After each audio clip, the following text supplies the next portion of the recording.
Olá, meninas! Tudo bem com vocês?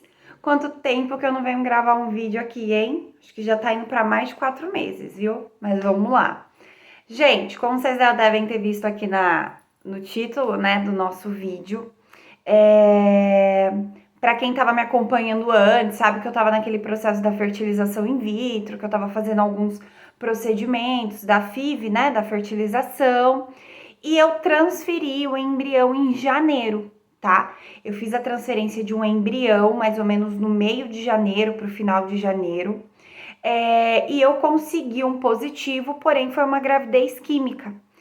E aí, por coincidência, no mês seguinte, eu fiquei grávida natural, uma coisa que nunca tinha acontecido, pelo menos eu nunca tinha descoberto.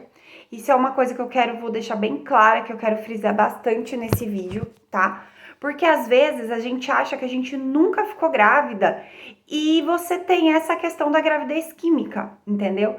E é uma coisa que me fez pensar muito depois que pode ser que esteja acontecendo comigo e que tenha acontecido em outras ocasiões, tá? Então eu quero falar primeiro um pouquinho para vocês como foi que eu descobri a gravidez química, primeiro pela fertilização, depois da natural, tá? Mas vamos lá, o que é uma gravidez química, afinal de contas, né? Gente, a gravidez química, ela nada mais é que assim, ó. O óvulo, ele encontra o espermatozoide e fecunda. Fecunda, forma lá o embriãozinho. Esse embriãozinho vem nadando, chega lá perto do endométrio, começa a grudar no seu endométrio, porém ele não consegue concluir esse grudar, ele não gruda, entendeu? Então, quando ele encosta no endométrio e ele começa a tentar grudar, o seu corpo já começa a produzir o HCG, né? HCG. Ele já começa a produzir, entendeu? E aí, você vai, faz o exame de farmácia, faz o beta, dá positivo, você comemora a gravidez e você não está grávida. Por quê? Porque o embrião ele não chegou a concluir. Então, ele começa o HCG produzindo no seu corpo, mas não chega a formar nem o saco gestacional, tá? Então, resumidamente, a gravidez química é isso, tá? E aí, o que aconteceu comigo da primeira vez, que foi a da fertilização? Eu fiz a fertilização exatamente, eu até tô tudo anotadinho aqui do lado, no dia 17 de janeiro, tá? Quando você faz a fertilização, o médico te orienta que após a transferência, então no dia 17, no dia 18 era o meu D1, era o primeiro dia após transferência. Eu teria que esperar 11 dias e fazer um exame de farmácia e um beta para ver se eu consegui meu positivo, tá? Eu, como uma boa ansiosa, vocês acham que eu aguentei até o D11 lá, né? Aguentei nada. Quando foi no D6, eu fiz um exame de farmácia, aqueles digital, e deu grávida. Eu já saí do corpo, né? Já fiquei toda feliz. Nossa, gente do céu, mudou minha vida já naquele dia, na hora, né? Isso foi num sábado, né? Num sábado no meu D6. Quando foi no D7 pela manhã, eu acordei, fui no banheiro e tava com um pouquinho de sangue. Mas era uma coisa muito pouca, gente. Muito, muito, muito pouco. Era assim, se eu me limpasse, saia aquele rosinha bem, sabe? Inclusive, eu até cogitei a possibilidade de ser uma anidação, porque a data ainda coincidia para o embrião estar grudando mais e poderia ser anidação, né? Só que eu, como uma boa desesperada, não sou daquelas que consegue ficar em casa esperando, vendo o que vai dar, não. Fui para um hospital. Fui para o hospital para fazer um beta, porque eu queria saber o resultado do beta, né? Ou saber como é que tá. Queria fazer uma ultrassom, já achei que ia dar para ver o coração batendo, né? A louca. Fui pro hospital, cheguei lá, eles fizeram um beta e para minha surpresa, deu 8,5 o resultado desse beta. Deu muito baixo, no meu D8, no meu D7. Então, mesmo por estar mais cedo do que o médico orientaria a fazer esse exame, estava muito baixo o resultado dele, entendeu? E aí o médico no próprio hospital me falou: Tamires, ó, pode não ser uma gravidez viável, como pode ser, mas está ainda muito no começo. Então, espera 2 dias, repete o beta e a gente vê se ele vai dobrar. Ele tem que dobrar, Ok. Então, no D7 deu 8,5. No D8, já no dia seguinte, você acha que eu consegui esperar para fazer só no D9, que era 2 dias depois? Consegui nada. No outro dia já, no D8, eu fiz outro exame de sangue, deu 11,5. Então, quer dizer, não dobrou, mas foi um dia seguinte, aumentou um pouco, eu ainda desesperada, ok. Esperei mais 2 dias, no meu D10, eu repeti o beta de novo. Deu 31,7. Então, quer dizer, ele mais do que dobrou. Aí eu já fiquei feliz, né? Tá evoluindo, tá dobrando, vamos lá.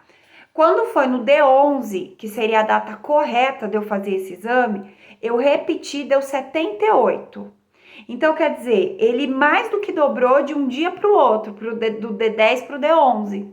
Aí eu falei, tô grávida, tá tudo certo, tá tudo belezinha. Mas aí o que aconteceu? Comecei um sangramento forte, no D11. Comecei um sangramento forte, começou a vir mais forte, sabe? E aí, esse sangramento já não parava mais. E eu fui ainda assim repetindo beta, porque a médica me orientou a sempre estar repetindo. Aí isso foi no D11, deu 78. Quando foi no D13, que foi 2 dias depois, deu 194,6. Então, quer dizer, ele triplicou, ele quadriplicou em um dia, em 2 dias, entendeu?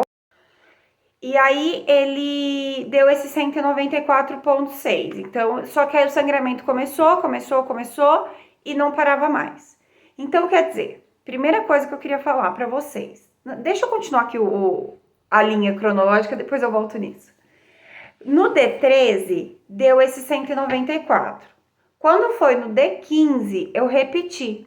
E aí deu 598, gente. Olha como deu alto. Mas até então não chegou no... Porque falam que só dá pra ver o saco gestacional depois que passa de 1.000, 1.500, né? Só que nesse D15, eu estava sangrando muito. Tipo, menstruação mesmo, tá? E o beta aumentando. Aí eu fui no hospital de novo, eles fizeram uma ultrassom. Porém, nada, não dava para ver nada. Eles falaram que o colo do útero estava fechado, mas que não podiam falar nada, né? Que não tinha certeza nenhuma. Ok. Quando foi no D17, que foi 2 dias depois desse beta de 598, eu repeti ele e aí ele caiu para 181. Então, quer dizer, já começou a regredir, entendeu? Então, quer dizer, se eu não tivesse feito esse exame antes, se eu não tivesse adiantado a data do exame, eu não tivesse feito a fertilização para saber que haveria a possibilidade de eu estar grávida, eu nem descobriria que eu estava grávida. Porque na teoria eu teria menstruado, teria começado aquele sangramento na data que seria minha menstruação e vida que segue. Para mim, não fiquei grávida, tá? Então, foi isso que aconteceu. Então, ficou caracterizado uma gravidez química. Quando foi no próximo ciclo já, gente, assim, tipo, eu nem menstruei no meio. Eu fiquei muito tempo sangrando depois disso, muito tempo, tipo, mais de 2 semanas. Aí parou o sangramento. Quando o sangramento parou, ok, continuou a minha vida normal. E aí, eu fiz o cálculo mais ou menos de quando eu teria que menstruar, quando que seria a minha menstruação certa. E aí, minha menstruação veio na data certa no próximo ciclo, reguladinha, como sempre foi. E ok, falei, tá, vamos lá, né? Vida que segue. Minha menstruação desceu, minha menstruação parou. E aí, depois de uns 10 dias que minha menstruação tinha parado, eu comecei a sentir uma cólica, comecei a sentir umas coisas muito parecida com o que eu tinha sentido quando eu fiquei grávida, e foi essa gravidez química. Gente, muito parecido. Vocês não têm noção, tá? E aí eu fiquei pensando, eu falei, gente, que estranho essa cólica, esse negócio, esse mal-estar, é parecido com aquela vez, né? E aí eu já tinha menstruado na data certa, fiquei com aquela coisa, e aí começou um sangramento de novo, como se fosse um escape. E eu falei, que coisa estranha. Aí eu fui de doida e fiz um teste de farmácia. E deu positivo. E um positivo imenso, gigante e gritante. Aí eu fiquei na cabeça, será que é resquício ainda da fertilização? Do beta do hormônio lá daquela época? mas já fazia mais de 50 dias, quase 2 meses, não era mais para ter resquício, né? Então eu fui e fiz um beta, minha médica pediu para fazer um beta que deu quase 300. E aí e só que eu estava sangrando. Aí eu repeti esse beta depois de 48 horas que já estava menor. Então, quer dizer, foi outra gravidez química natural dessa vez. E novamente, se eu não tivesse ido fazer o exame de farmácia, eu não teria nem descoberto que eu estava grávida, entendeu? Eu nem sabido disso eu teria, tá? Então, que eu queria falar para vocês? Às vezes, a gente fica grávida, a gente tem uma gravidez química. Inclusive, se você é daquele tipo de mulher que tem aquele costume de antes de fazer teste de farmácia antes do atraso, são as que mais vê, porque vê o positivo logo, e aí depois não evolui, depois falam que é o falso positivo, né? Não é que é falso positivo, ele começou a grudar o embrião, né? Porém, ele não desenvolveu, tá? Então, comigo aconteceu assim as 2 vezes.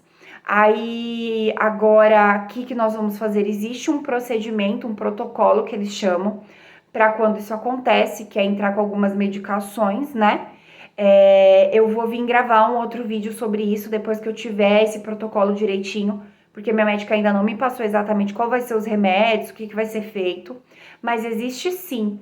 Então eu queria alertar vocês. Se um dia já aconteceu uma gravidez química, ou se você fez um exame de farmácia, deu positivo e depois deu negativo, procura seu médico, fala com ele, porque às vezes você não tá conseguindo seu positivo, às vezes você até consegue engravidar, porém por uma coisa pequena, você não consegue, entendeu? Pequena eu falo assim, porque pelo que minha médica falou, com uma medicação você entrando, você consegue pelo menos ajustar ou pelo menos ver se funciona e fazer uma nova tentativa, tá bom?